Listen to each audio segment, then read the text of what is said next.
Ever wondered how your favorite chocolate bar is made? Let's take a delicious journey inside a modern chocolate factory.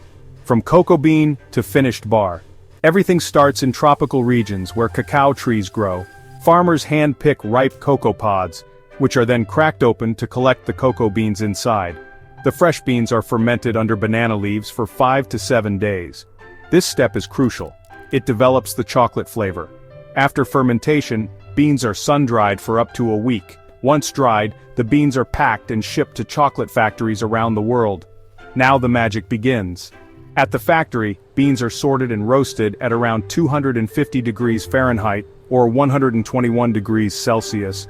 Roasting brings out the rich, deep chocolate aroma we all love. After roasting, the shells are cracked open, and the nibs inside are separated.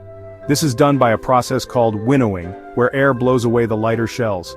The nibs are ground into a thick paste called chocolate liquor. Despite the name, it contains no alcohol. This paste contains both cocoa solids and cocoa butter. For milk chocolate, sugar, milk powder, and extra cocoa butter are added to the chocolate liquor. The mixture is blended to create the desired flavor and texture. The blended chocolate is passed through rollers to reduce particle size. This gives chocolate its smooth, melt-in-your-mouth feel. Conching is a crucial step where chocolate is continuously mixed and aerated for hours. This improves texture and removes bitter or acidic flavors. Next, the chocolate is tempered, carefully heated and cooled, to give it a shiny finish and perfect snap when broken. The tempered chocolate is poured into molds to form bars, truffles, or shapes.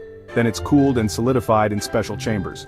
Finally, the finished chocolates are wrapped, labeled, and packed, ready to be shipped to stores or your doorstep.